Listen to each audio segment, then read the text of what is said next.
Dans la Corée de Joseon, le thé n'était pas simplement une boisson, mais un rituel sacré. Dès l'aube, les familles préparaient le thé dans des théières en céramique, symbole de pureté. Ce rituel matinal, appelé Achimcha, était considéré comme essentiel pour purifier le corps et l'esprit avant le début de la journée. Les feuilles de thé, souvent cultivées localement, étaient choisies avec soin pour leurs propriétés détoxifiantes. La culture du thé en Corée remonte à plus de 1000 ans. Les feuilles étaient récoltées à la main par des agriculteurs vêtus de hanbok, souvent des moines bouddhistes. Les meilleures feuilles, cueillies au printemps, étaient riches en antioxydants et en composés détoxifiants. Cette méthode artisanale garantissait une qualité optimale, préservant les bienfaits naturels du thé pour la santé. Après la récolte, les feuilles de thé étaient séchées à l'air libre sur des clayettes en bois, une méthode qui préservait leurs propriétés médicinales. Ce processus lent, souvent supervisé par des maîtres de thé, permettait d'éliminer les impuretés tout en concentrant les arômes. Le séchage naturel était crucial pour activer les enzymes détoxifiantes présentes dans les feuilles. La préparation du thé était un acte méditatif, exécuté avec une précision presque religieuse. Les moines utilisaient de l'eau chauffée à une température spécifique pour extraire les composés bénéfiques sans altérer leur efficacité.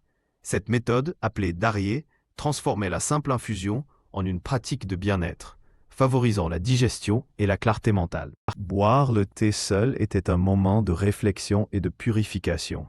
Les Coréens croyaient que cette pratique aidait à éliminer les toxines accumulées par le stress quotidien. Les polyphénols et catéchines présents dans le thé vert stimulaient le métabolisme et renforçaient le système immunitaire, faisant de chaque gorgée un geste de santé. Le thé était aussi un vecteur de lien social. Lors des rassemblements, le partage d'un même bol symbolisait l'harmonie et la purification collective. Les mélanges de thé, souvent enrichis de plantes comme le ginseng, amplifiaient les effets détoxifiants. Ces rencontres renforçaient les liens tout en promouvant une santé partagée. Pour renforcer l'effet détox, les Coréens ajoutaient des herbes médicinales comme le chrysanthème ou l'omija. Ces plantes, séchées et broyées dans des mortiers en pierre, apportaient des flavonoïdes et des vitamines essentielles. Ces mélanges, soigneusement dosés, étaient utilisés pour traiter divers maux, des troubles digestifs à la fatigue chronique. Les anciens textes coréens décrivent comment le thé régule les ki, énergie vitale. Ces composés actifs stimulaient le foie, organe clé de la détoxification. Les diagrammes des méridiens, souvent accompagnant les cérémonies, illustraient ces bienfaits. Une consommation régulière améliorait la circulation sanguine et l'élimination des toxines. Le savoir-faire du thé se transmettait de génération en génération. Les maîtres enseignaient aux jeunes les techniques de récolte et de préparation, ainsi que les vertus spécifiques de chaque variété.